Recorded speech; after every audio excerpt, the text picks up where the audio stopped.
Bom, gente, bom dia aí a vocês nessa manhã fria, né, que a gente estava conversando agora, todo mundo, Poços de Caldas 12 graus aqui falaram, todo mundo com um friozinho, inverno chegando. Rio 25, meu, e Fortaleza 28, meu, até para Fortaleza e Rio tá frio Tá esses frio, números. exatamente, Os parâmetros de lá tá frio. tá frio. Hoje o Jefferson vai da Vanguard, vai trazer um treinamento para nós de Malásia e Singapura. Eles representam, né, os DMCs que a gente trabalha ali na região. Então, agradeço mais uma vez o tempo de vocês. O Vitor também, ele está escondidinho, ele vai ajudar nas respostas aí que o pessoal tiver a perguntas. E eu te passo então a palavra aí, Jefferson. Fica à vontade, agora é com você. Valeu, Fabiano. Obrigado mais uma vez. Obrigado pela oportunidade aí de falar com tanta gente bacana, espalhada pelo Brasil. A gente agradece a parceria aí da Signature já de tantos anos. Eu vou compartilhar a minha tela aqui agora, então, para que o PPT direto, vamos lá. Me falem, vocês já devem estar vendo aqui a Malásia, né? Na tela, correto? Pera aí, só uma coisa. Está todo mundo escutando, gente? Mandaram uma mensagem aqui que está sem som. Eu estou escutando bem o Jefferson.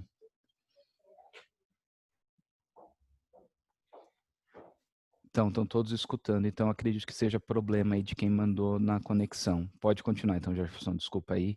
Eu vou Beleza, a tela vocês tirar já o estão meu vendo, né? áudio Tá para vendo? não. Tá tudo certinho. Eu vou só tirar meu áudio para não te atrapalhar. Legal, gente. Então hoje a gente vai falar de Malásia e Singapura. Eu gosto de começar com Malásia porque é um pouco maior, leva um pouco mais tempo. Singapura é uma cidade-estado, né? Então a gente não demora tanto.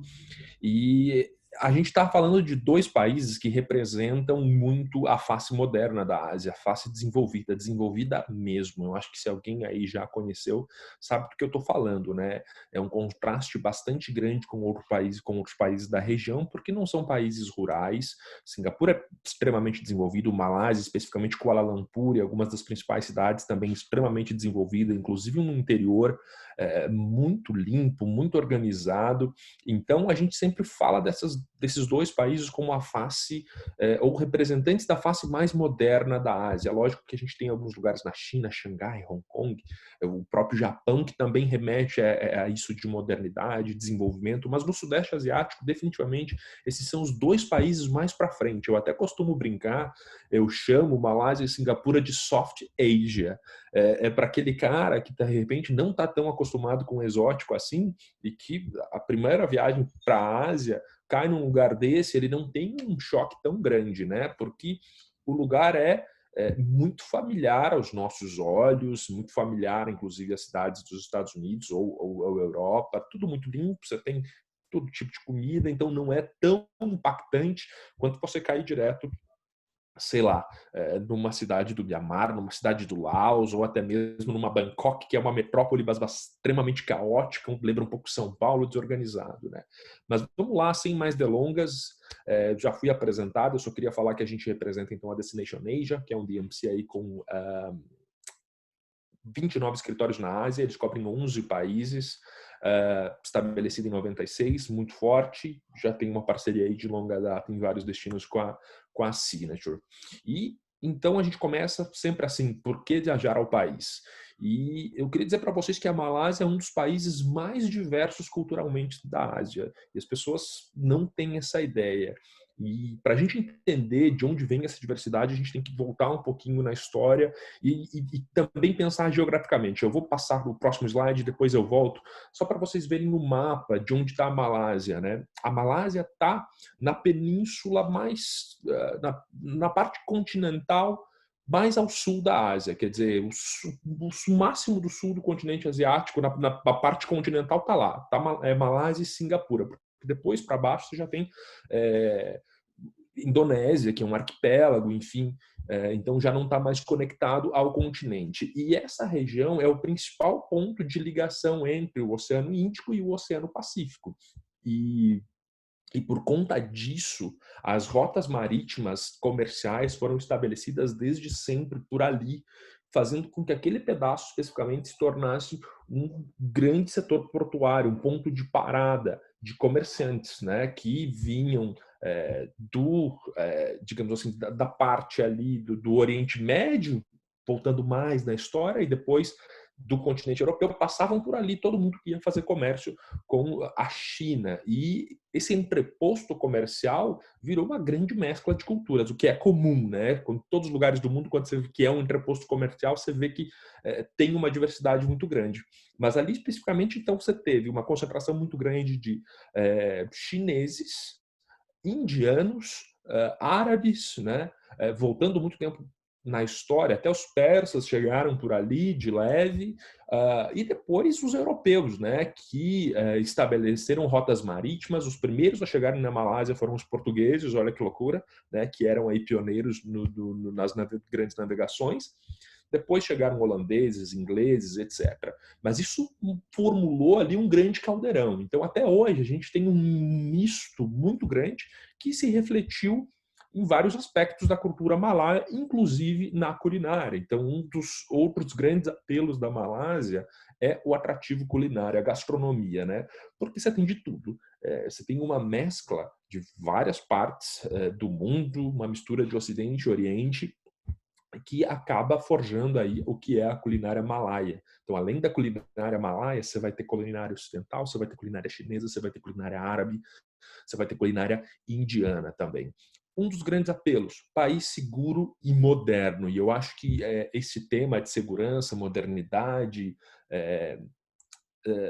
digamos assim, questões sanitárias, agora mais do que nunca está em voga, né? Então, são destinos que oferecem tudo isso. Então, por conta de ser um país desenvolvido, né? É um país extremamente desenvolvido, como eu falei, então super seguro para viajar, para caminhar, para sair à noite, você fica totalmente tranquilo. Depois eu vou falar também mais sobre essas questões sanitárias de Singapura, mas a Malásia é tão organizada quanto, né? É impecável. Você não vê um papel rolando na rua, por exemplo. Pequeno geograficamente, ou seja, é muito fácil de explorar. Você não precisa de muito tempo para conhecer todo o país. Não são tantas cidades assim que são visitáveis, digamos assim, que são atrativas para nós, vindos do Brasil. Então depois eu mostro um pouco mais. E o grande apelo também é a conexão. Assim, sendo bem franco, eu acho difícil que um brasileiro vá sair daqui para ir para Malásia, lá na Ásia, só para Malásia. A menos que, lógico, que ele tenha uma feira, a menos que ele tenha negócios por lá e que ele vá com uma outra motivação além só de fazer turismo. Se não, é sempre uma combinação, né? E aí é para aquele cara que talvez já foi, já conhece alguns países, quer conhecer outros. A combinação funciona com Tailândia, com Camboja, com Laos, com Myanmar, com Indonésia. Quer dizer, a conhecer a Ásia, explorar direito a Ásia requer muitas viagens. E o bacana do Sudeste Asiático é que você sempre pode fazer combinações diferentes. Então você vai, uma vez você combina um destino com outro, depois você combina outro com outros. Os voos internos são muito internos ali, estou falando do Sudeste Asiático, né? Não só dentro da Malásia, mas são muito baratos. E você tem uma infinidade de companhias low cost, então você tem muita frequência, muitos bons preços, e as distâncias não são tão longas assim. Então, essa combinação sempre fica fácil. Diferentemente de Singapura, Malásia tem um excelente custo-benefício. O que eu quero dizer? Não é tão caro assim. Às vezes as pessoas pensam que Kuala Lumpur, por ser uma metrópole com muito negócio, evento e tal, é cara. Em relação a Singapura, ela é muito mais barata. Eu diria que ela não é tão barata quanto Tailândia, Malásia, mas nem se compara aos preços de Singapura. Para vocês terem uma ideia, eu visitei o Mandarim Oriental de Kuala Lumpur em, acho que foi setembro do ano passado, e as tarifas dele estavam $150 por noite. Mandarim Oriental. É lógico que eles não são o hotel mais novo de Kuala Lumpur, mas ainda assim é o Mandarim Oriental quando você pensa em termos de serviço, em termos de qualidade de tudo que eles colocam lá. $150 a noite para o Mandarim Oriental é praticamente impensável. Eu nunca vi isso em nenhuma outra parte. Eles têm uma excelente oferta hoteleira, que eu vou falar depois também, mas enfim, eu só queria tirar esse estigma de que a Malásia é caro. Não, não é caro. E também Bornéu, o Vitor falou de Bornéu no treinamento de Indonésia, né? E é interessante porque rola um pouco de disputa territorial entre o Bornéu. Então, parte da ilha de Bornéu pertence à Malásia. Então, a gente já teve passageiro que fez, é um produto muito específico, eu falo um pouco mais para frente depois disso. Aí, voltando rapidamente na geografia, como eu falei, então tá aí, tá na península da Malásia, aqui embaixo, né? E o território da Malásia também inclui, então, a parte norte da ilha Bornéu, que é essa parte que está aqui à direita, que eu estou circulando com o mouse, que vocês devem estar vendo. As fronteiras terrestres são com a Tailândia, ao norte, e com Singapura ao sul. Na verdade, Singapura está aqui embaixo, né? Uma penínsulazinha ali encostada na Malásia. Quais são as principais cidades? Quais são as cidades visitáveis? Então, Kuala Lumpur, que vocês estão vendo aqui, praticamente quase que no meio do país, é o principal hub, é o principal ponto de chegada e saída. Mas também existem aeroportos internacionais em Langkawi e Penang. Isso significa que você pode voar de Singapura, por exemplo, para qualquer uma dessas cidades, você pode voar de Bangkok para qualquer uma dessas cidades. Tem voo até de Beijing para Langkawi, por exemplo. Então, são 3 os aeroportos internacionais principais. Lógico que a principal referência para nós é Kuala Lumpur. Para aqueles que vão fazer um roteiro um pouco mais longo na Malásia, é sempre interessante saber que você pode entrar por um lado e sair por outro. Você não necessariamente precisa voltar para Kuala Lumpur para fazer uma conexão aérea e sair do país. Isso ajuda bastante também. Essas cidades aqui, ó, só para eu já adiantar um pouquinho, Malaca, que está aqui nessa parte ao sul, está mais ou menos umas 2 horas desde Kuala Lumpur. A gente não recomenda dormir, pernoitar em Malaca. Vou mostrar por que Malaca é interessante depois. Mas a gente faz basicamente um day tour desde Kuala Lumpur.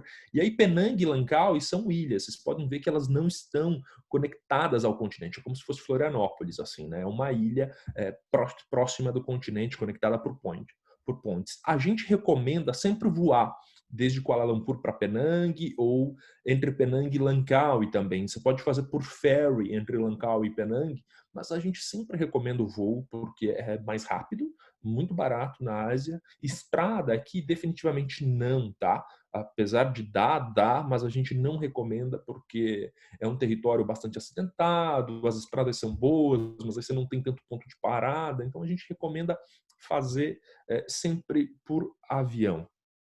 Clima, gente, calor, como os demais países no Sudeste Asiático, o clima ali, como vocês sabem, é sempre calor, está muito próximo da linha do Equador, então é um clima tropical. Inclusive, a vegetação na Malásia lembra muito a vegetação do norte do país. Lembra muito a vegetação da Amazônia, é uma floresta tropical, vocês vão ver depois também. Então, a temperatura média ao longo do ano é entre 24 e 34 graus. É calor, a gente tem um período de monções aí também, que é muito parecido com as monções no sul da Tailândia. Então, a gente sempre fala que a melhor época para viajar é entre novembro e fevereiro, que é considerado o inverno deles, é o hemisfério norte, é considerado o inverno. Então, é o período que a gente tem menos chuvas e que a temperatura está um pouco mais amena, um pouco mais tranquila. Mas hoje a temperatura está muito louca, né? Então, eu já tive relatos de gente que foi para o sul da Tailândia em outubro e que deveria ter chuva e que não pegou chuva nenhum dia. Como o clima está mudando, é isso. Então, dá para viajar em outras épocas também. Então, depois de, por exemplo, abril, maio, que tem mais chuva, é aquela chuva torrencial que dá uma pancada, some, calor, úmido, mas pensando em melhor época para viajar, é de novembro a fevereiro. Estenderia para março, acho que março também é bem tranquilo. Algumas informações gerais, então, sobre o destino. É um país de 28 milhões de habitantes, uma economia bastante pujante.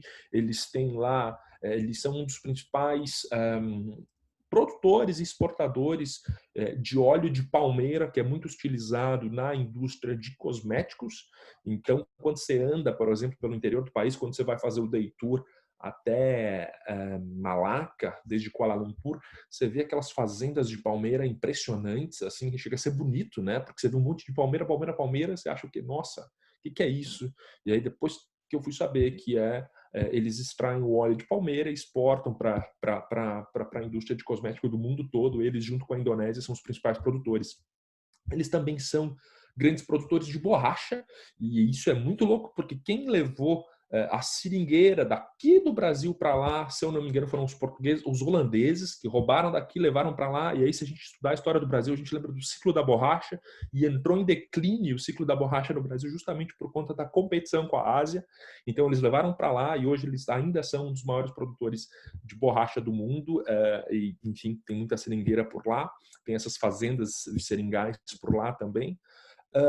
Mas eles também têm petróleo, o que ajudou bastante o país a se desenvolver, né? Até a torre que vocês estão vendo aqui é a Petronas Tower, que é da empresa estatal de exploração de petróleo. Enfim, e entre outras indústrias também, eles têm algumas... o setor automotivo é bastante desenvolvido também por lá, eles têm fábricas locais, têm empresas, marcas locais de veículos também. Ô, Interessante falar sobre a religião, que a Je- maioria lá é muçulmana, 60% do país é muçulmano.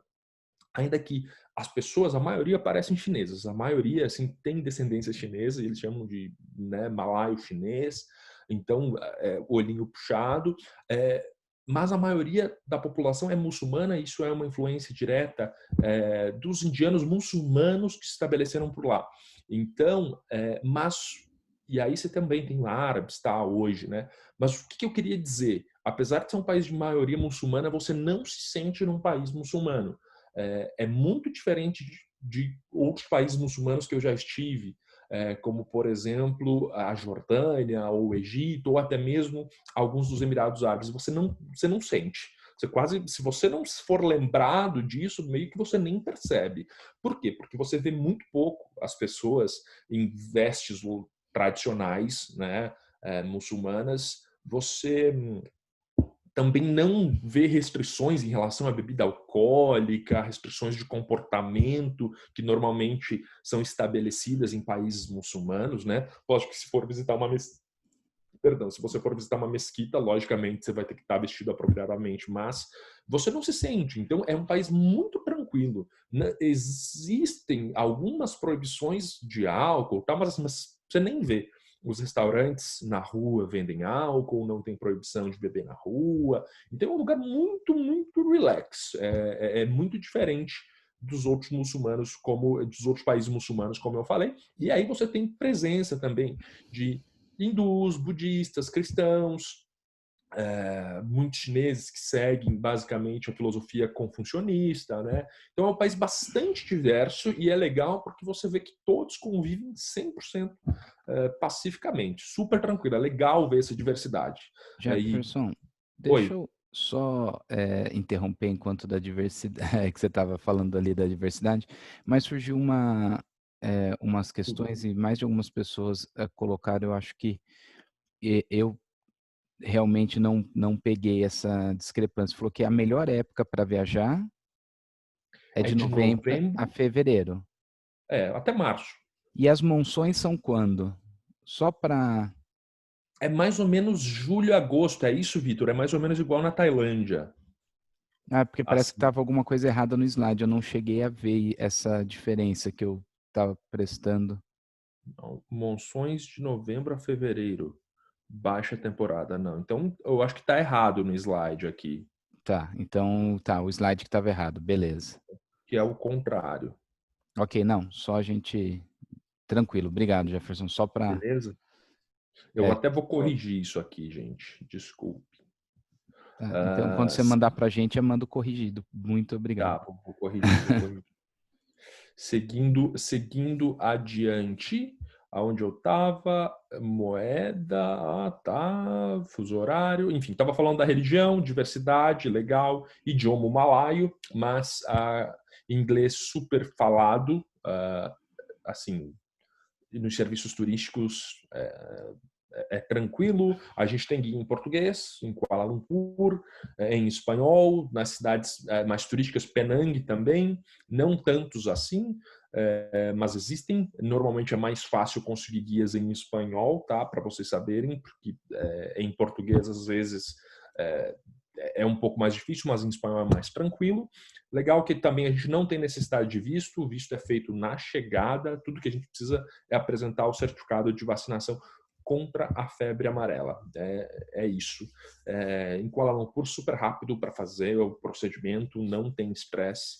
é tranquilo realmente, mas lembrando que a gente também pode oferecer sempre o serviço VIP Assistance, que o passageiro chega, é recepcionado já na saída da aeronave e aí é auxiliado com os trâmites, mas é tranquilo. Eu tenho um vídeo de Kuala Lumpur aqui rapidinho que mostra um pouco do skyline. Fabiana, me avisa se está saindo o som. Tá sem som. E agora? Tá Tem sem som som, também? mas é melhor, porque aí a gente...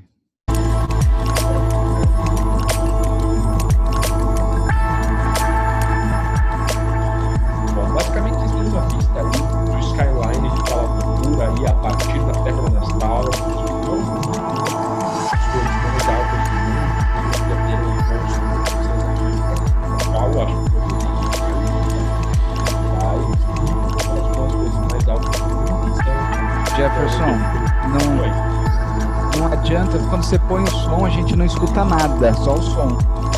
Então é melhor deixar sem som e você ir falando. Beleza, foi mal. Não, eu só estava falando, né, que as Petronas Towers aí foram durante muito tempo as torres mais altas do mundo, as torres gêmeas mais altas do mundo, e elas perderam o posto de torres mais altas depois, se eu não me engano, para o Burj Khalifa. Mas, enfim, é um ponto central da cidade. É legal falar também que o melhor local para ficar em Kuala Lumpur está aí, próximo às torres, num raio de mais ou menos 1 quilômetro das torres. Você tem os principais hotéis, as principais cadeias internacionais estão aí. É a região também com muito restaurante, bar, restaurante em rooftop. Então você consegue caminhar, fazer muita coisa a pé, e é super seguro, tranquilo ficar nessa região. A gente recomenda ficar sempre por aí. Eu já falei isso de Kuala Lumpur, né, que é o principal hub, um dos principais hubs aéreos da região. Então onde a gente entra e sai normalmente. Eu diria que se você tiver num roteiro combinando muita coisa e num roteiro um pouco mais apurado, você tem que ficar assim no mínimo 2 noites. Embora eu ache 2 noites pouco, né? A gente recomenda aí pelo menos 3 noites em Kuala Lumpur, porque é uma cidade gostosa, é uma cidade legal para você caminhar, para você sair para restaurante, ir para os mercados de rua. Eu vou falar um pouco mais depois. Hotel tem de tudo, então assim, eles não tem problema de hotéis at all. Você pode olhar para todas as marcas, Four Seasons, Ritz-Carlton, St. Regis, tudo que o mercado de luxo oferece, você tem lá. Eles têm uma boa gama de 4 estrelas também, e os preços são muito bons, é convidativo. Então, por exemplo, aonde, se budget for uma preocupação, aonde eu devo ficar algumas noites a mais para ficar num hotel legal, Kuala Lumpur ou Singapura. É diferente, mas assim, se budget for um nicho, um problema, Kuala Lumpur é mais tranquilo, Singapura é bem mais caro, né? E algumas das principais atividades que a gente faz em Kuala Lumpur, então, Batu Caves é um dos templos hindus fora da Índia mais importantes do mundo, também aí então um traço direto da influência indiana no país. E é um atrativo bem legal. Você sobe, aqui são mais de 700 degraus, e você sobe até aqui o topo, e lá dentro você ainda tem um conjunto de cavernas com mais algumas estátuas, com mais alguns pequenos templos lá dentro. Então é um dos principais atrativos aí da cidade. Está muito próximo ao centro, são 20, 25 minutos de carro, na realidade. Então é um atrativo legal, eu curto. Para quem tem um pouco de dificuldade de locomoção, é pesado subir esses 700 e poucos degraus, mas eu recomendo. Vai subindo, vai parando, tem um monte de macaquinho ali, não pode bobear com os macaquinhos, porque os macaquinhos vivem nessas montanhas aqui, né? Junto a essa floresta que tem ali. Então os macaquinhos ficam ali observando os turistas, é interessante. O Palácio Real, que é a residência oficial do rei, então é um lugar também que você pode visitar. Eu não cheguei a visitar, mas ele tem uma arquitetura bem interessante, né, que lembra um pouco de uma arquitetura árabe, otomana. É muito louco. A Petronas Tower, que eu comentei, então, que eram as torres, né, mais altas do mundo até bem pouco tempo, elas têm ali, nessa ponte é um mirante, e acima também elas têm um outro deck de observação. É legal visitar para ver o skyline. E o mais legal é que embaixo aqui, ó, como vocês podem ver, é um centro comercial gigantesco, um shopping espetacular. E fazer compra lá é muito bom. Eu comprei algumas coisas, a gente viu preços, por exemplo, de perfume, de relógio, óculos, e eu achei muito mais barato que no Brasil. Então eu estava com a minha mulher queria que eu levasse para ela algumas maquiagem, e eu estava na Sephora, por exemplo, lá, e ela estava na Sephora no Brasil. E eu no shopping, ela falou, ó, vê quanto está o preço de coisa tal. Eu olhei, compensou comprar, passei, enfim, uma viagem inteira carregando um negocinho de maquiagem para ela, porque compensava comprar lá e não no Brasil. Mesmo convertendo, enfim, mesmo que você perca dinheiro na conversão de real para dólar, depois de dólar para moeda local, que é um RINT, mesmo assim compensou. Então é um lugar bastante bacana para fazer compra e esse shopping oferece muita coisa, muitas marcas asiáticas. Então, por exemplo, tem marcas de tênis, marcas de roupas muito legais, de qualidade excepcional que a gente não conhece porque são marcas mais fortes no mercado asiático. Então tem muita coisa legal. É bacana para quem gosta de fazer compra, andar e gastar umas boas horas lá. E os preços compensam. E é legal de ter isso, coisa que não tem no Brasil, né? Marcas que não tem no Brasil, marcas locais, marcas asiáticas. O Museu Nacional eu acho super interessante, é um passeio para quem curte museu também, que vai contar um pouco mais dessa história da Malásia, que você consegue se aprofundar um pouco, então, datas, nomes, enfim, exatamente ter a cronologia direitinho de quem chegou, como foi sendo desenvolvido, como foi sendo forjada a civilização malaia. Acho que um atrativo imperdível, e eu estou colocando aqui por isso, é a Mesquita Nacional. Ela é uma mesquita não tão nova assim, ela se eu não me engano, ela foi construída no final da década de 60, no início da década de 70, e ela tem capacidade para 15 mil pessoas. Mas ela chama muito a atenção porque já naquela época ela foi uma construção muito moderna. Naquela época eles já tinham a visão de tornar o estado da Malásia um estado moderno, desenvolvido, e aí eles construíram essa mesquita gigantesca, muito bem decorada por dentro. Você não consegue visitar nas horas de reza, você não consegue entrar em alguns locais da mesquita, mas assim, é um complexo cheio de jardins, várias áreas, então você consegue fazer a visitação mesmo nos horários de reza. E os street markets da Malásia são recomendáveis. Então, por exemplo, fazendo uma comparação aqui, aquilo que eu falei de ser um pouco soft Asia, né? Se você anda no mercado de Old Delhi, por exemplo, na Índia, em Nova Delhi, no Old Market, perdão, Old Market de Delhi, que é a região mais louca ali, cara, você fica meio com medo, você fica meio espantado, você não se sente à vontade para sair comendo, sair comprando o que estão oferecendo lá. É uma experiência bastante chocante para nós, né?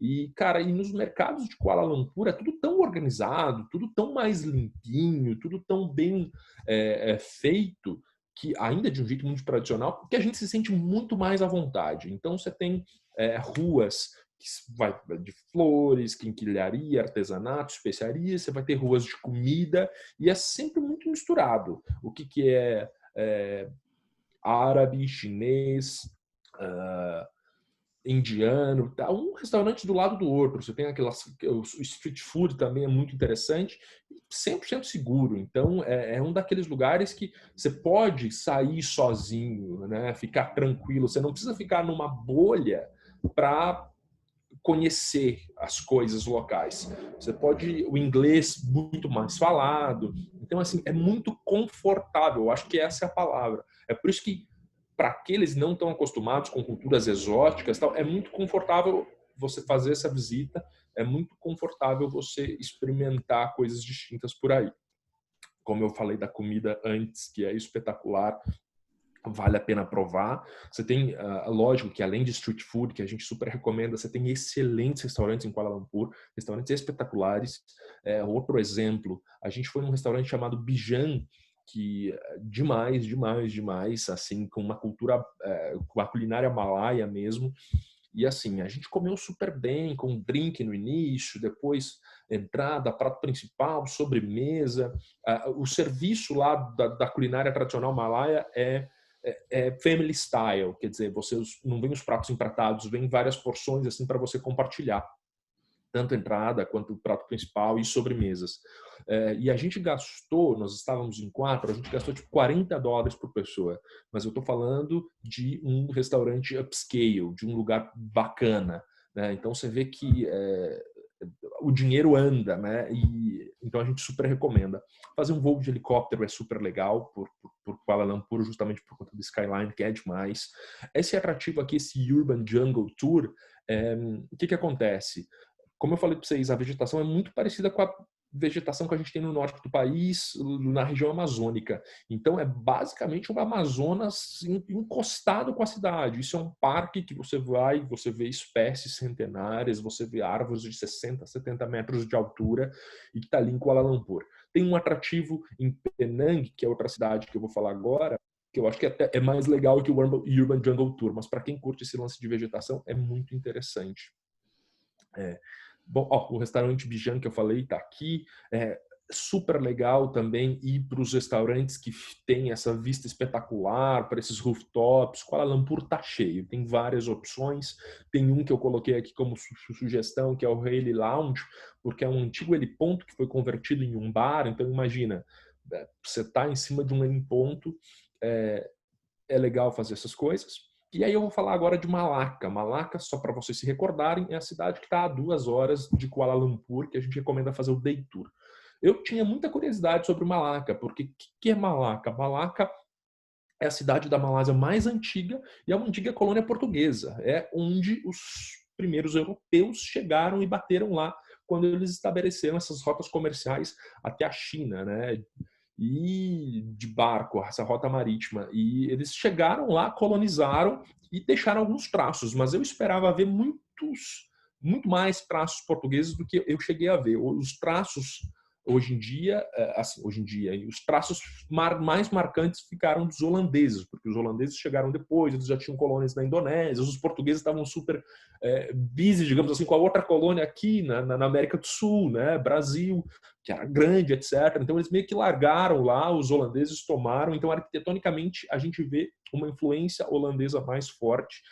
O forte português que havia sido construído foi totalmente destruído, a gente só vê uma partezinha. Mas eu tinha muita curiosidade para ver o que eu ia ver de português lá, porque é muito louco. Você está na Ásia, culturas completamente diferentes da nossa, e aí você fala o que tem de português. E aí o guia me falou assim, ó, vem cá, você vai provar um doce super típico de Malacca, que só tem aqui, não tem, ninguém mais faz em outro lugar da Malásia e da Ásia. Eu falei, legal, vamos lá ver o que é. Cara, era um pastel de Belém. Aí a hora que eu vi o pastel de Belém, eu comecei a rir. Eu nem lembro qual que era o nome do malaio, né? Mas o cara me disse, por que você tá rindo? Você já conhece isso? Falei, lógico que eu já conheço isso. Isso é super típico, é um doce português, super típico, né? Brasil é colônia portuguesa, né? A gente tem isso lá também. Então, foi uma situação super engraçada e você vê em várias padariazinhas, assim, uma espécie de padaria, você vê os doces, esses pastéis de Belém lá. Então é interessante, é uma cidadezinha colonial, é patrimônio da Unesco, então é muito legal para fazer compra, passar o dia. Então, assim, você vai encontrar de tudo: comida, artesanato, dá para fazer um cruzeirinho pela cidade. Super recomendo, eu curti o passeio. Acho que é um passeio super legal, assim, para você entender também um pouco da história, a cidade mais antiga. Hoje ela é até uma cidade bastante moderna, mas esse centro foi preservado, né? Esse centrinho ali foi preservado, e aí, lógico, você teve diversas intervenções ao longo do tempo. Então, você tem o chinês vendendo na lojinha que parece holandesa, enfim, arquitetura colonial holandesa. Mas isso tudo, acho que faz parte da experiência. E aí, agora eu vou falar de Georgetown, que é Penang. Então, se vocês lembrarem, Penang é uma daquelas ilhas que está ao norte, que a gente recomenda ir de avião. Então, assim, Kuala Lumpur, 2, 3 noites, beleza, matei. Malacca, que eu acabei de falar, a gente faz um day tour, vai e volta. E aí lá em Penang, Georgetown é basicamente o centro de Penang. Então, Georgetown é o quê? Já tem um nome em inglês, né? O nome denuncia. Os ingleses foi o ponto onde os ingleses estabeleceram o seu ponto de controle, digamos assim, né? A sua região ali, eles colonizaram, que servia de parada entre China e os outros lugares que eles iam fazendo comércio, explorando de barco.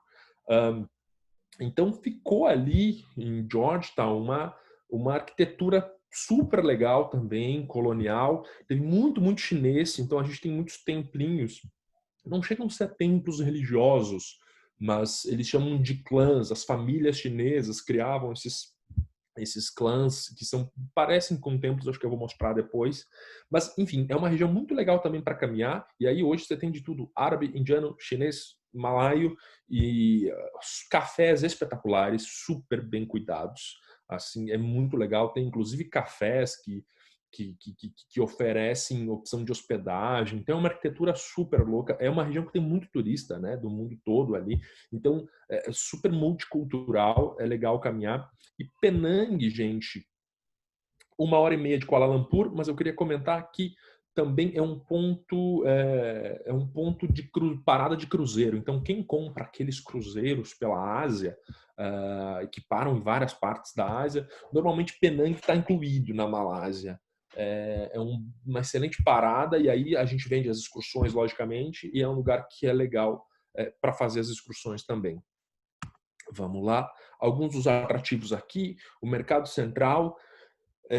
Olha só, as ruazinhas de Georgetown, como vocês podem ver, são todas assim, é demais. Essas lanterninhas, muita coisa na rua, assim, de comida, super bacana. Tem alguns restaurantes legais ali, tem inclusive alguns pequenos hotéis boutique para quem quer ficar em Georgetown. Então quer ficar ali no meio do burburinho. Eu acho que não é 100% necessário ficar ali. Acho que Penang tem outras coisas que dá para ver também, então não é um must, mas quem quer ficar ali, sair andando e ter esse dia a dia, é legal ficar ali dentro. Os clãs que eu falei, que parecem templos, mas não são templos, é o que vocês estão vendo à direita aqui. Esse é um dos principais clãs que a gente utiliza lá para fazer jantar privado para grupo. Então imagina, a gente usa isso para o mercado de incentivo, mas pode fazer para grupo também.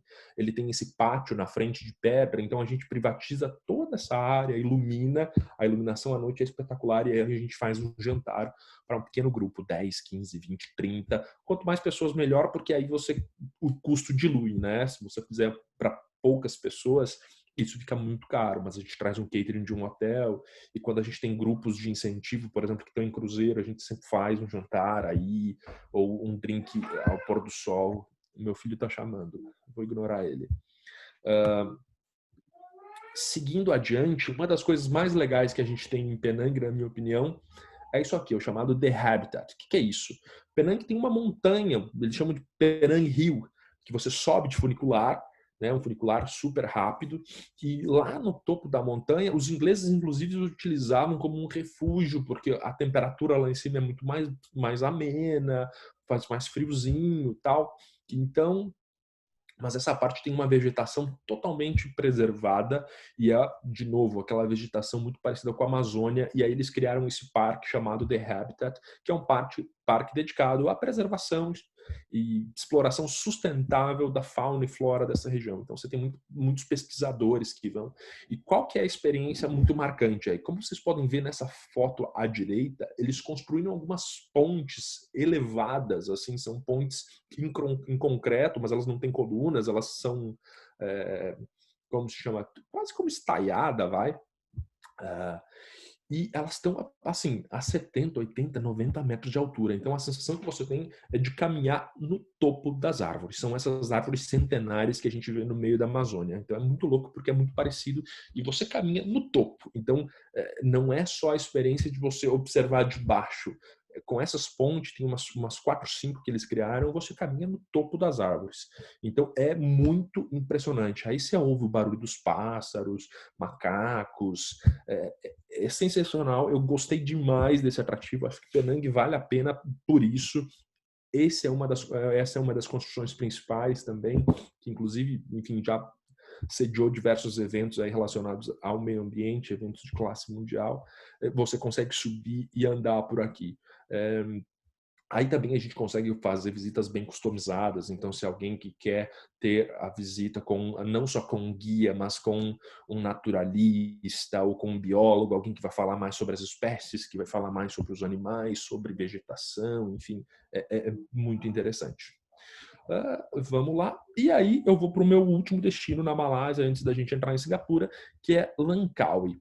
E o que é Langkawi? Langkawi pouca gente ouve falar nos nossos mercados aqui, não é um produto que chega dentro dos nossos mercados, mas Langkawi é a praia da Malásia. Lógico que Penang também tem praia, como é uma ilha, outras regiões da Malásia tem muita praia, mas quando a gente pensa em nordestino de alto padrão e de praia da Malásia, a gente pensa em Langkawi. Então, fica ali já quase no território tailandês, né? E as praias são espetaculares, água verde cristalina e resorts incríveis. São hotéis espetaculares, acho que eu vou mostrar alguns depois aí.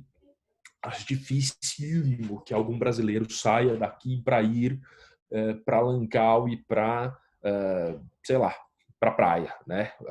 Tem tantas praias mais conhecidas e famosas na região, mas eu acho que é muito importante que as pessoas conheçam. Na verdade, eu tive um relato de uma cliente de Curitiba que já foi, que vendeu lua de mel para lá. O que é legal?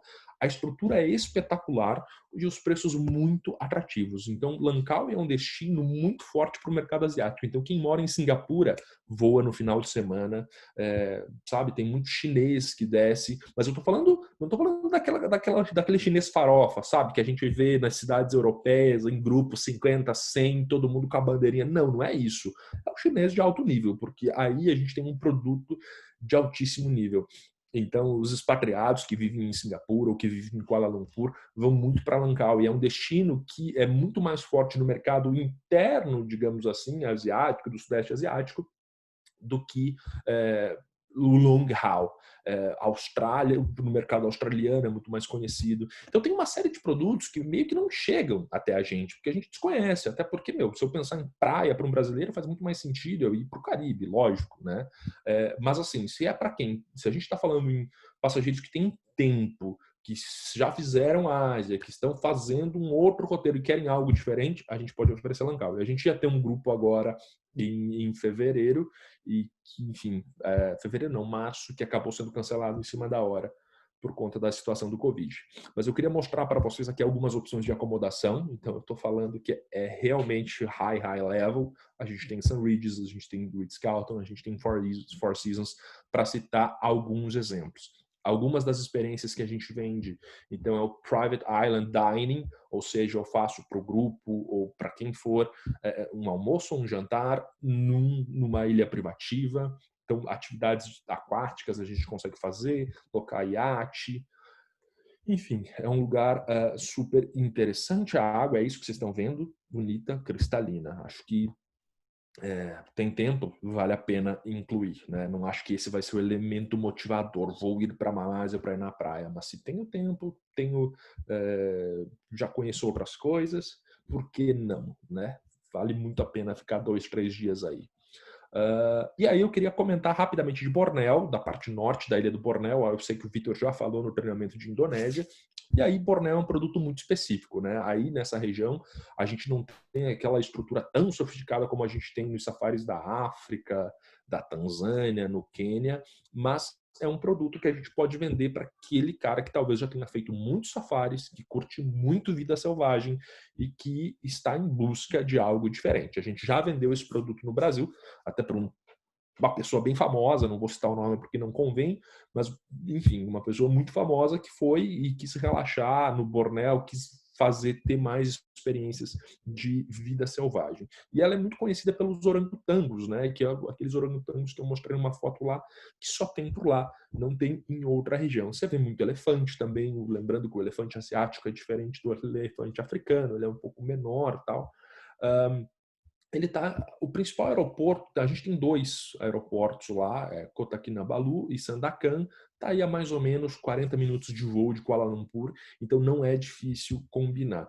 E o que a gente vai ver em termos de atividade, né? A gente, além de poder observar os orangotangos, os lodges oferecem os safaris, os cruzeiros pelos rios. Então, é muito vida selvagem, é isso, né? Você não vai ter nada urbano. E em termos de lodge, eu já falei, não há tantas opções de luxo como há na África, na realidade há bem poucas, mas a gente tem alguns muito bem selecionados que são muito bons, que você não vai ter problema em vender até mesmo para o mais exigente dos passageiros. Ele só deve ter a consciência, claro, que ele não está indo para uma opção ultra, ultra, ultra luxo como ele poderia encontrar na África. Eu vou mudar agora para Singapura. Espera aí, rapidinho, Jefferson. Acho que seria interessante a gente trocar, fazer umas respostas já daqui, ou você prefere ir até o... Então, vamos fazer as respostas, até porque Singapura é mais rápido, acho que a gente tem tempo aí. Ou prefere ir Singapura e... Bom, vamos lá então, vai Vamos lá. rapidinho. A primeira pergunta, eu acho que é que as praias de Langkawi, se é mais barato que as praias da Tailândia.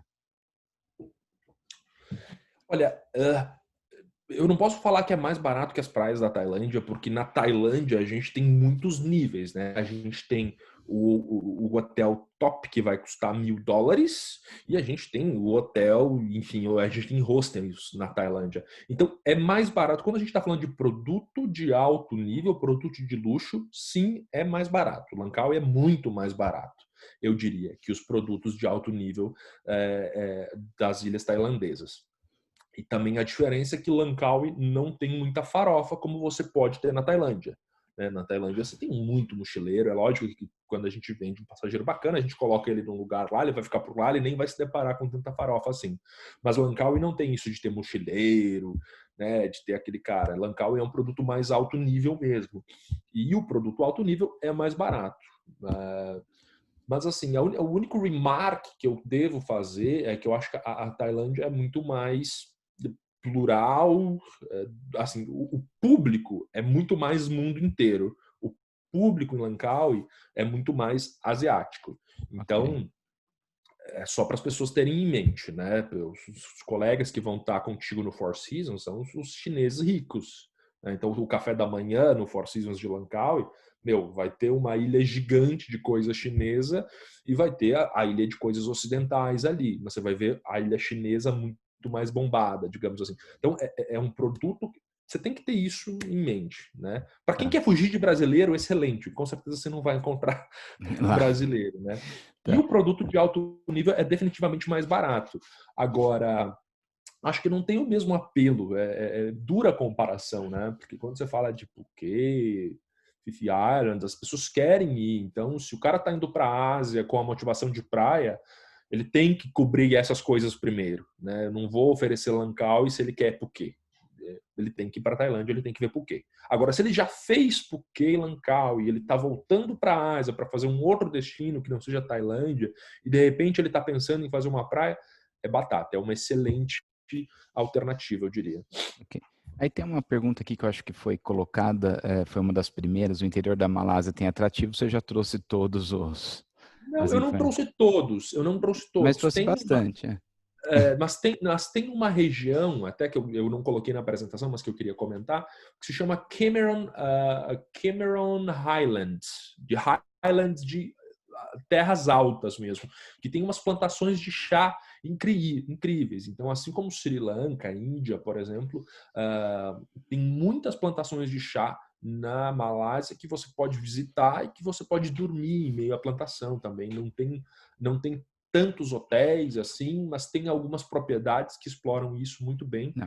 Inclusive, esse grupo que eu falei que foi cancelado em março ia fazer também Cameron Highlands, mas eu nunca tive passageiro que foi para Cameron Highlands, eu não fui, mas acho que é um produto bem interessante. É assim, rural, plantações de chá, vai conhecer, participar da colheita, aprender sobre infusões de chás, vai ficar hospedado num lugar legal, comer bem, aquela coisa mais slow travel. Acho que para quem tem tempo, também é legal para aquele passageiro que já viajou bastante. Esse grupo que eu estou comentando aqui era um grupo que não tinha mais o que oferecer na Ásia, era impressionante, os caras já conheciam tudo.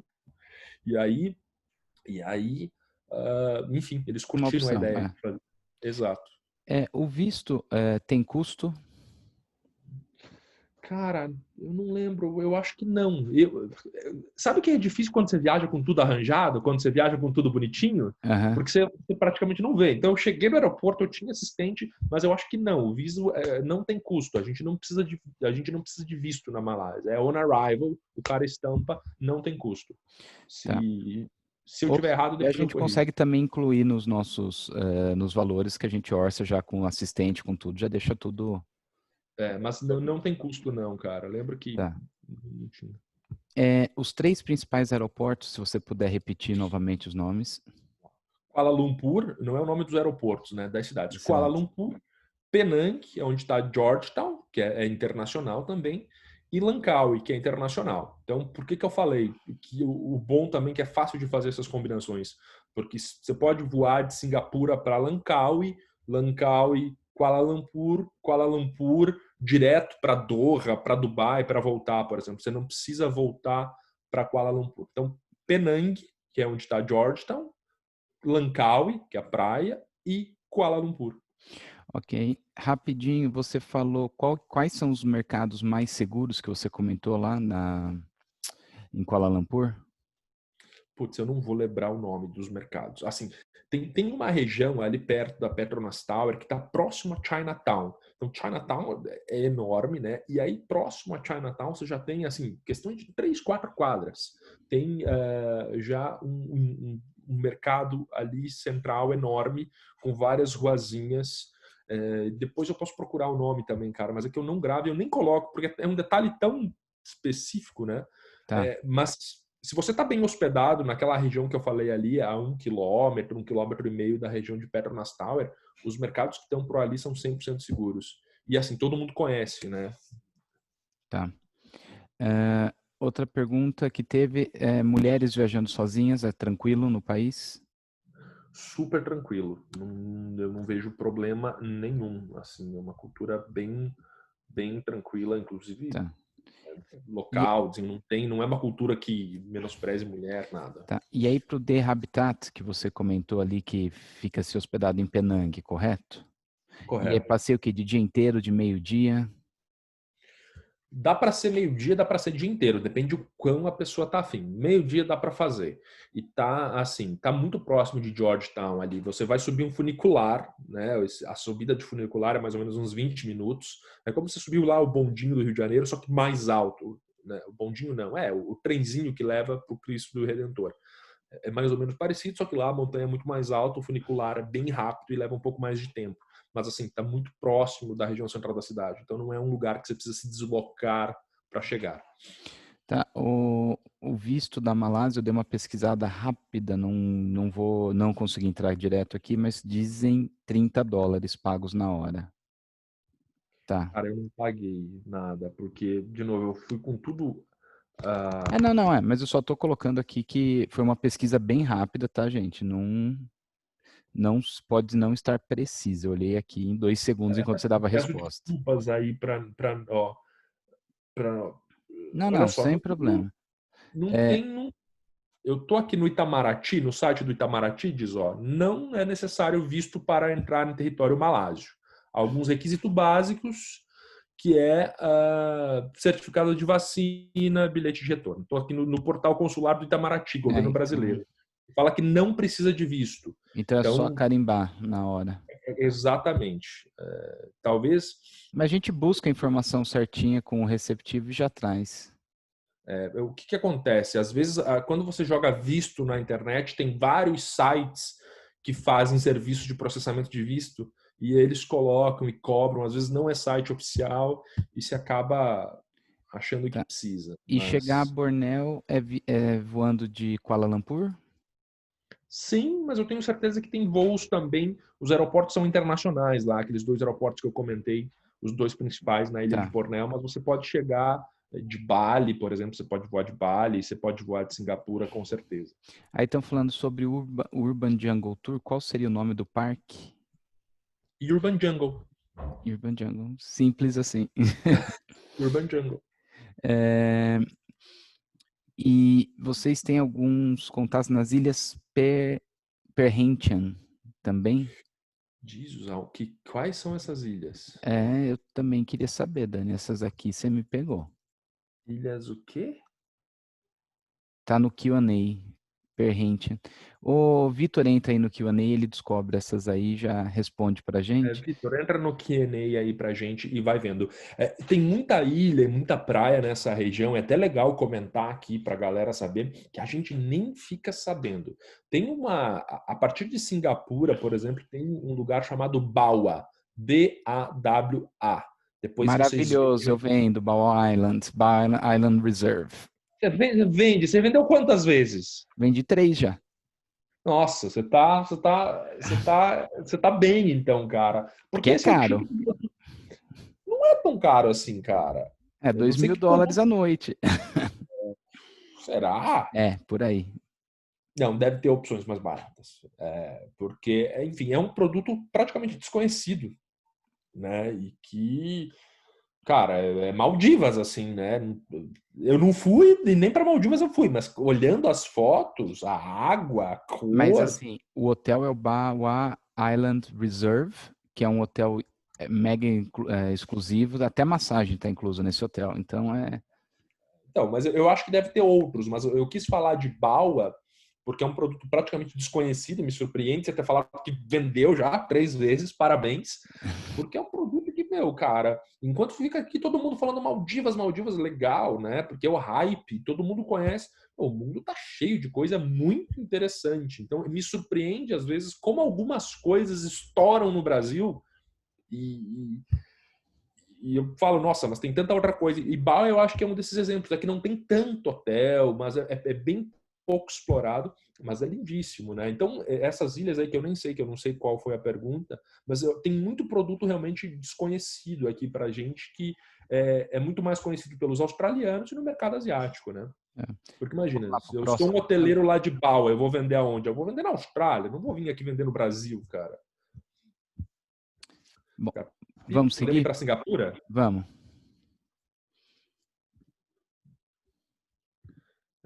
Peraí. Que para como que eu faço para compartilhar minha tela agora de novo? De novo, mesmo lugar. Ok, compartilhando. Vocês Perfeito. estão tá vendo já aí? Sim, pode mandar bala. Singapura. Então vamos. Singapura vai ser um pouco mais rápido, né, gente? Porque a gente não está falando de um país, a gente está falando de uma cidade-estado. Eu acho que a gente tem um videozinho para começar.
Legal, gente.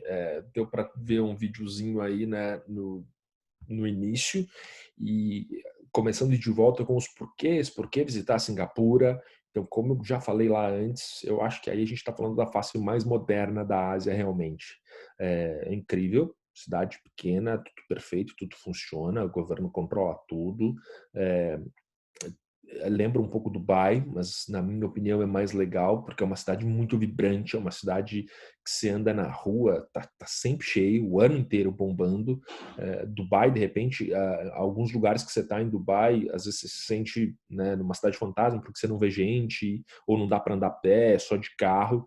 E Singapura não, é mais compacto, então é sempre muito vibrante, sempre com muita gente e ultra cosmopolita. Eu acho que isso é um lugar no mundo que você vai encontrar gente de todas as partes do mundo realmente ali, e muito asiático, muito europeu que vive lá expatriado, né? Singapura assumiu o protagonismo no mercado financeiro asiático, roubou um pouco daquele status que Hong Kong tinha nos anos 90, né, e início dos anos 2000, houve uma certa migração aí de bancos de investimento, fundos de investimento, empresas de private equity que se instalaram, mudaram suas bases para Singapura.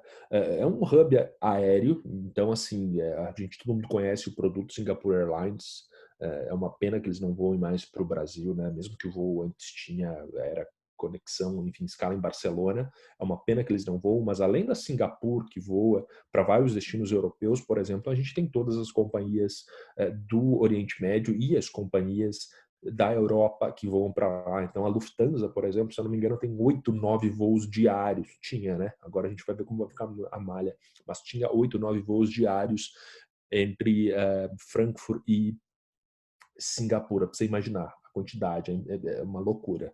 A tecnologia, a infraestrutura de ponta, eu quero comentar também que Singapura meio que virou o Vale do Silício Asiático. Eles têm um bairro lá chamado One North, que eles criaram, fizeram muito parecido com o que o governo da Califórnia fez lá em São Francisco.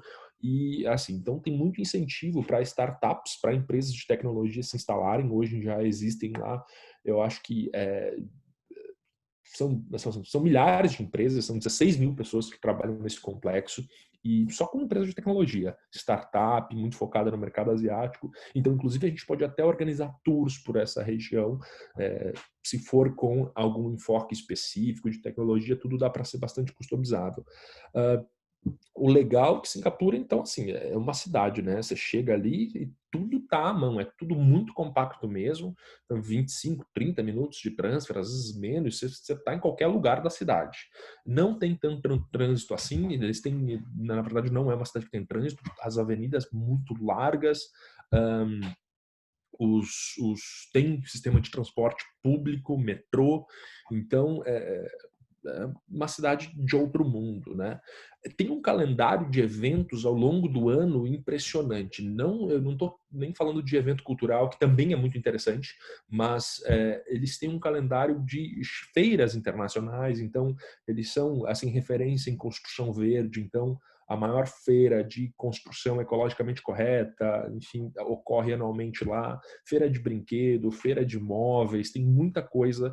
É interessante olhar para o calendário de Singapura porque, de repente, o passageiro consegue combinar, né, uma visita a essas feiras e tem muito, muito fluxo de negócios para lá, e aí a gente aproveita esse passageiro que está indo fazer negócios ou para uma feira com uma viagem de lazer. É o que existe até um termo hoje no turismo que é o bleisure, né? O business com leisure, é essa mistura de viagem de negócios com viagens de lazer.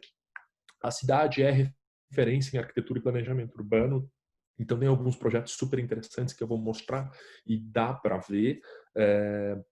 Seguro, nem preciso comentar, né? Tranquilaço, super segura, moderna. A gente pode usar o termo aí luxuosa, realmente. Pra vocês terem noção, é proibido a venda de chiclete em Singapura. Antes que alguém pergunte e mencione essa curiosidade, não pode mascar chiclete em Singapura. Pode, se você tá lá com chiclete e você levou, ninguém vai chegar para você e mandar você tirar o chiclete. A questão é que você tem que tomar conta do seu chiclete. Não é um lugar que a gente vê muitas latas de lixo, você tem que tomar conta do seu próprio lixo. E a proibição de venda de chiclete num país foi porque alguns anos atrás, eu acho que há 10 anos atrás, acredita-se que por conta de um chiclete jogado num trilho de trem, houve um problema no transporte público e parou tudo, então eles baniram, para vocês terem uma noção da noia com higiene e limpeza que a cidade tem. Aliás, falando disso novamente, né, definitivamente Singapura vai ser uma das cidades que vai ensinar o mundo, vai ser exemplo de como estabelecer protocolos sanitários rígidos e seguros, né, para evitar aí contaminação, por exemplo, de doenças e etc. A gente também não precisa de visto, então chega lá no aeroporto e faz o visto na hora. Aliás, o aeroporto é um negócio espetacular. Acho que eu vou falar depois na apresentação. Só para vocês entenderem, aqui na realidade, Singapura é um pequeno arquipélago, né? São 63 ilhas que compõem o arquipélago de Singapura, mas é muito pequeno. Então, essa parte aqui a gente chama da marina, onde está o Marina Sands Bay, do aeroporto de Changi, dá mais ou menos 20 minutos, se muito, de carro. Então, é tudo super compacto realmente. São 4 pistas assim, para você vir do aeroporto até essa zona da Marina, 4 pistas de cada lado. Perfeito, funciona, é incrível, né? É, lindo, tudo construído. Essa zona do aeroporto foi aterrada já, então hoje, como existe uma concentração muito grande de coisas nessa área aqui da Marina e tal, mais nessa parte a leste da ilha, eles estão aterrando alguns espaços para seguirem ampliando as construções, né? A parte do aeroporto, por exemplo, já foi aterrada. Singapura tem uma história interessante também, porque ela já fez parte da Malásia, foi um entreposto inglês, né, junto com Georgetown lá em Penang, foi primeiro aí, digamos assim, povoado pelos ingleses, aí, enfim, foi invadido pelo Japão durante a Segunda Guerra, aí se anexou à Malásia, depois ficou independente. Então tem uma história interessante, mas é impressionante ver como eles se transformaram, né, nessa potência que são hoje. Então, os dados básicos aí que eu vou pular para não me ater bastante, mas questões de temperatura também é mais ou menos parecido com a Malásia. Alta temperatura, alta temporada, a gente é no período de Fórmula 1. Então, quando tem Fórmula 1 em Singapura, tem que evitar, porque a menos que você esteja indo para ver Fórmula 1 na Malásia, né? Que é uma pista de rua, é uma pista super interessante porque é toda iluminada, eles montam a estrutura de iluminação só para o fim de semana de corrida, só que os preços são caríssimos, é o período de altíssima temporada, você paga 3, 4 vezes mais do que você pagaria fora desse período de Fórmula 1. Então, se você não vai para ver Fórmula 1 em Singapura, evite o período de Fórmula 1 de Singapura, e esse período aí é praticamente 2 semanas antes da corrida, porque as equipes já chegam, os jornalistas já chegam e a cidade vai ficando cheia, né? O aeroporto é espetacular, já ganhou vários prêmios como o melhor aeroporto do mundo muitas vezes, né? Então vale a pena uma conexão aí de algumas horas em Singapura, vale a pena porque você consegue passear, consegue fazer bastante coisa, é legal ir para o aeroporto antes justamente para poder passear, conhecer, enfim, ver um pouco dessa estrutura incrível, uma série de coisas relacionadas ao entretenimento que eles criaram, né? Já falei do visto, não precisa entrar, não precisa, nós brasileiros não precisamos. Em relação aos, eu estou correndo, tá? Porque eu já vi que a gente estourou o tempo, a gente já está 1h15 falando aqui. Em relação aos idiomas, gente, inglês é amplamente falado, mas também o idioma oficial também o mandarim, o malaio, o tamil, que é uma língua lá do sul da Índia, e o inglês. Mas inglês amplamente falado, como eu falei, super tranquilo. Essas influências de vários países também promoveram uma diversidade incrível em Singapura. E o que é mais louco é que eles celebram as grandes comemorações, os grandes festivais de todas as culturas. Então, eles celebram, por exemplo, o Ano Novo Chinês, mas eles também celebram o Ano Novo Ocidental. Eles celebram aquele Festival das Luzes, o Diwali, que é um festival indiano, eles também celebram como um dos grandes festivais oficiais no calendário anual. Então, também é essa grande mescla, essa grande diversidade de culturas convivendo pacificamente.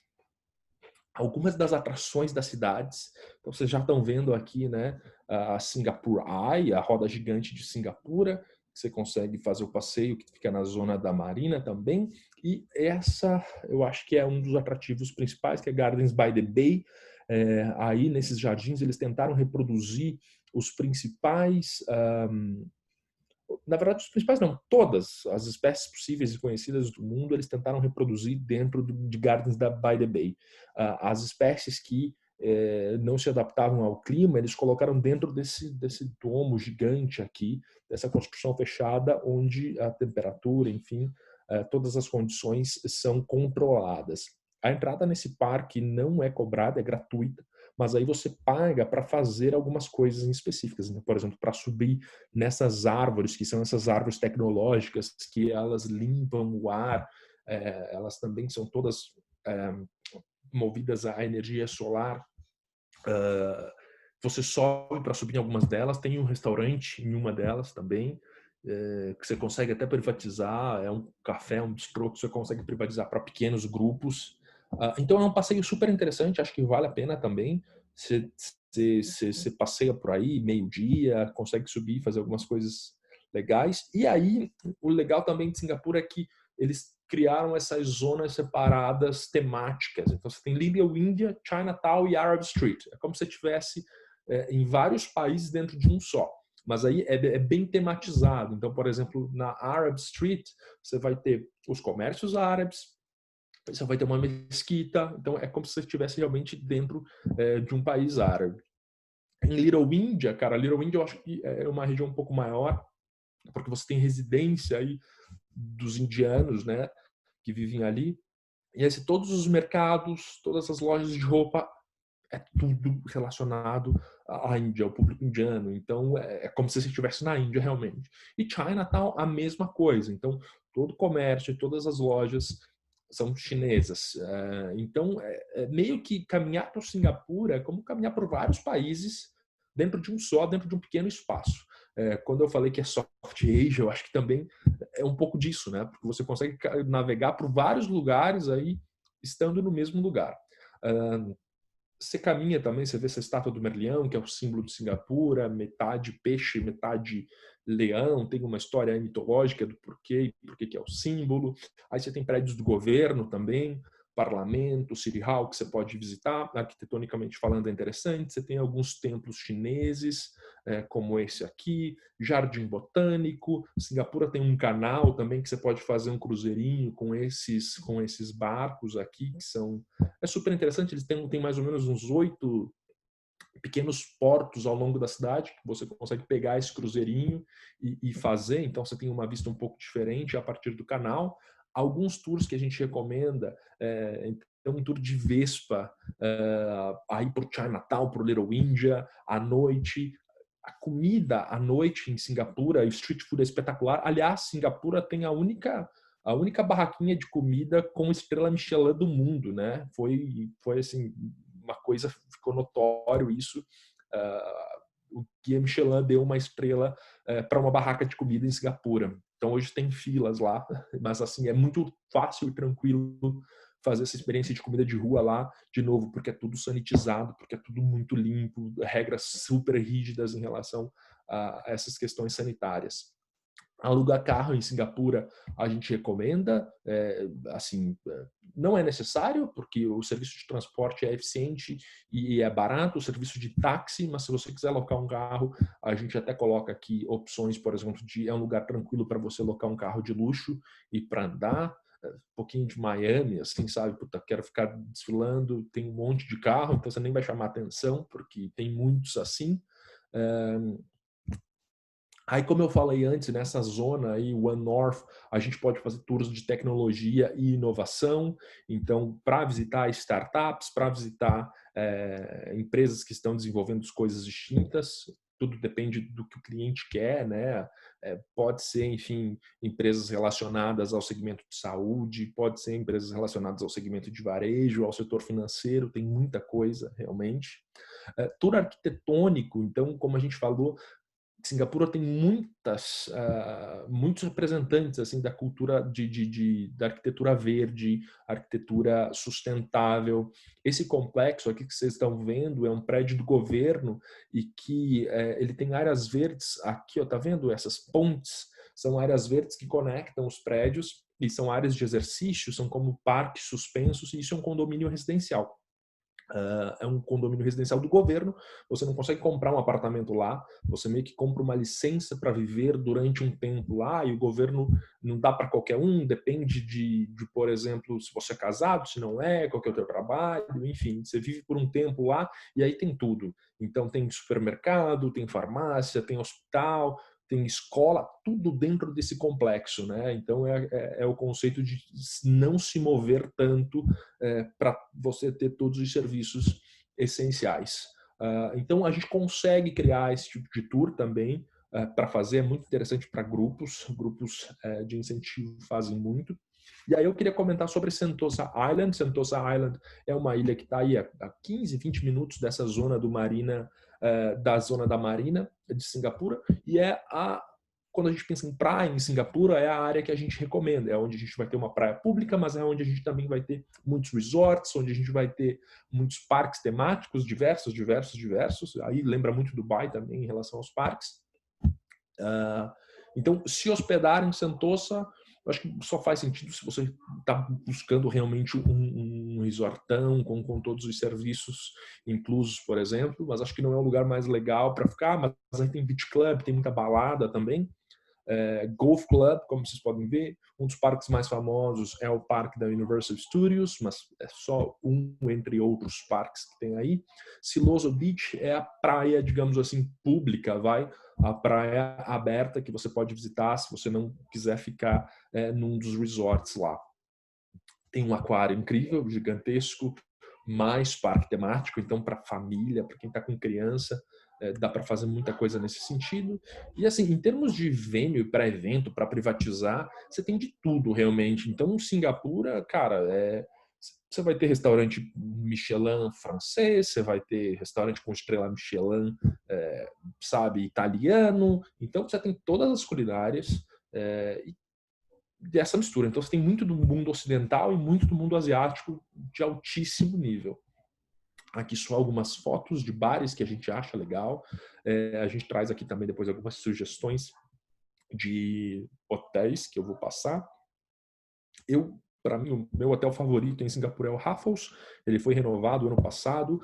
É um hotel histórico, foi o primeiro 5 estrelas da cidade. Está muito bem localizado. A localização dele é espetacular. Ele está praticamente de frente para a marina e você sai caminhando por ali e você tem tudo, uma quantidade de shoppings tremenda, uma quantidade... Singapura tem muito espaço aberto também, com um monte de restaurante, não é todo shopping fechado, é muito espaço aberto também, verde e tal, e lojas de rua, né?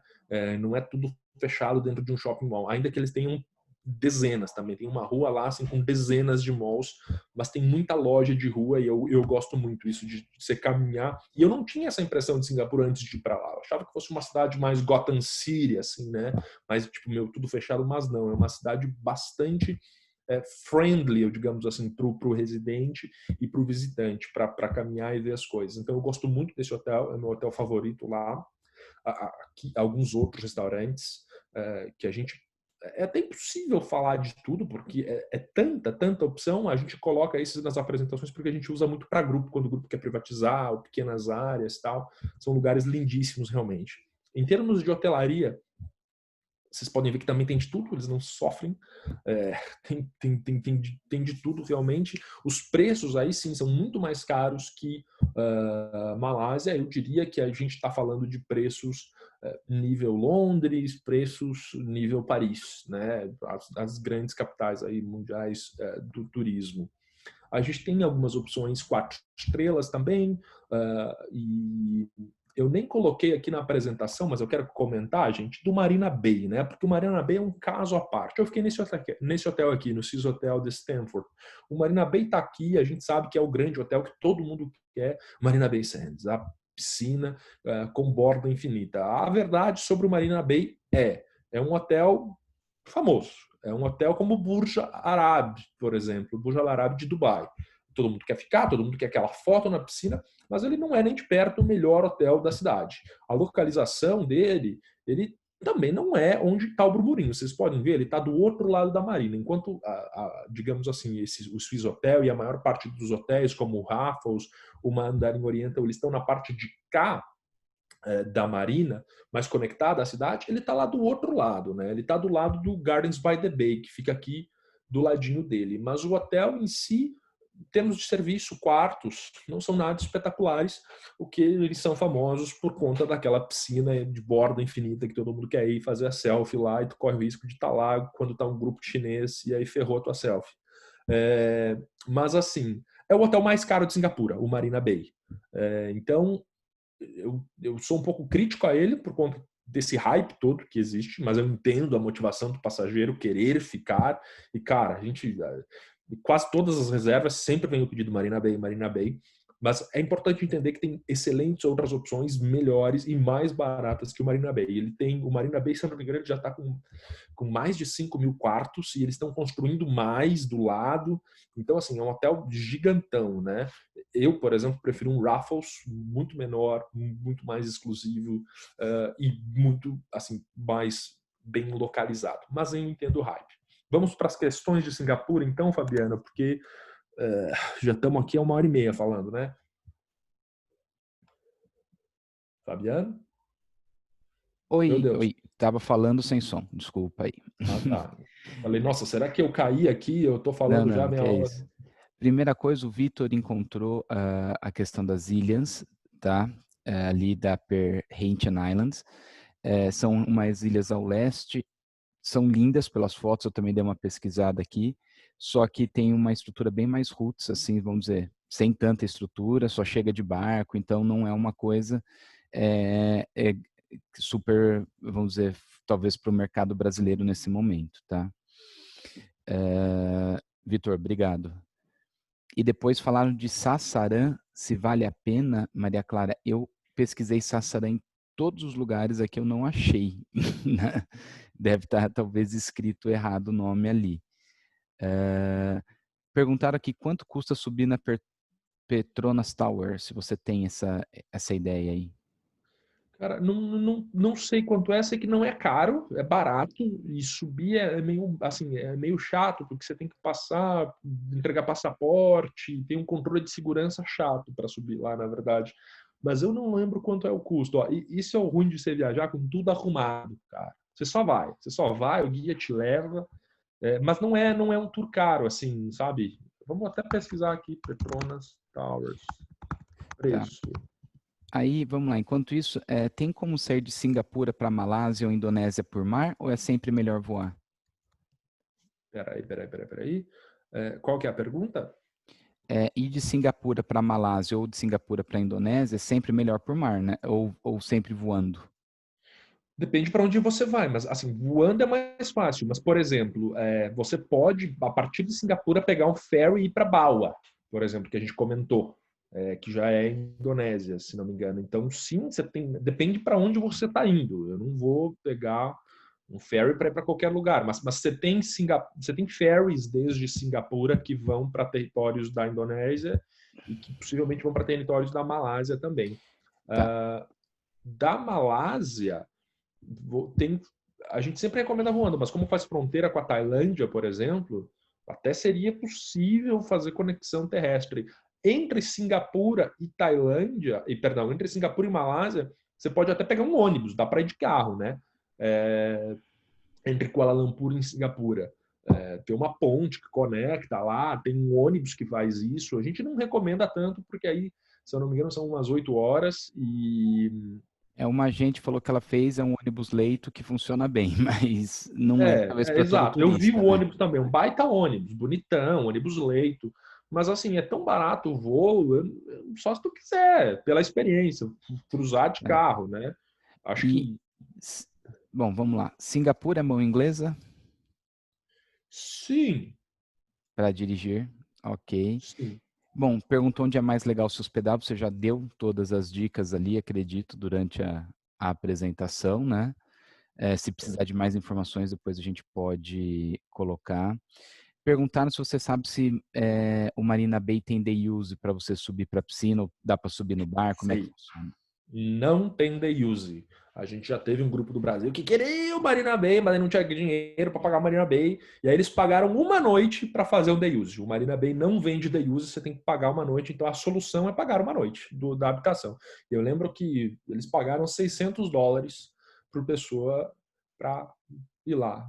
Eu não é assim, eu entendo. E no Marina Bay, gente, eles têm um bar lá no topo, espetacular, que você pode ir lá tomar um drink, jantar, tem restaurante lá em cima, você só não vai entrar na piscina, você não vai usar a piscina, né? Que é o que às vezes as pessoas querem muito ficar no Marina Bay e tal.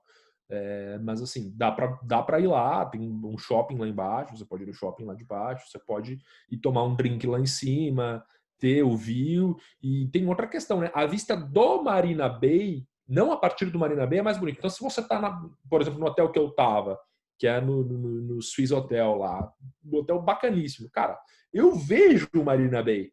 Então eu vejo Marina Bay, eu vejo a roda gigante, eu tenho uma vista espetacular da Marina de Singapura. Se eu estou no Marina Bay, eu não vejo o hotel, eu vejo o outro lado. É tipo a Torre Eiffel. O que é mais bonito? É a vista a partir da Torre Eiffel ou é a vista da Torre Eiffel?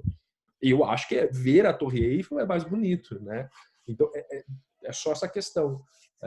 Mas assim, eu particularmente, o que eu recomendaria para um passageiro que talvez não tenha tanta nóia em relação ao hotel, de querer ficar lá, fica em outro e, vamos reservar um jantar bacana para você lá, né? Vai tomar um drink no bar, depois vai para o jantar e curte a atmosfera. Visita, vai no bar e acabou, resolveu.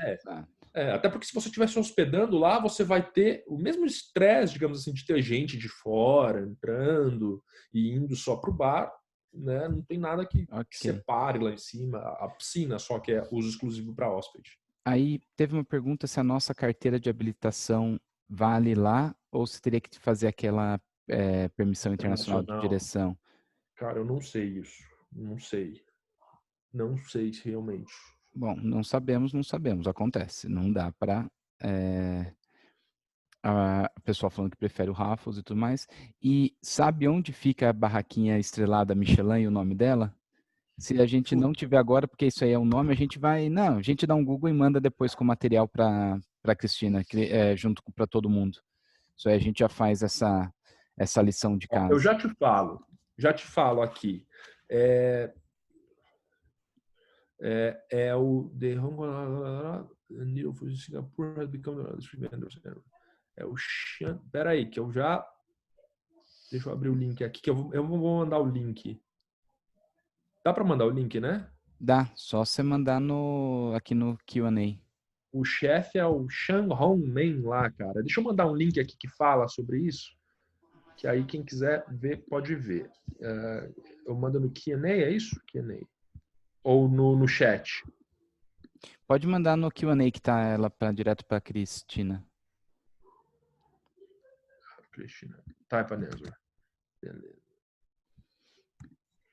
Beleza, Cristina, mandei um link, mas acho que eu vou pôr no chat aqui para quem quiser Pode pôr também.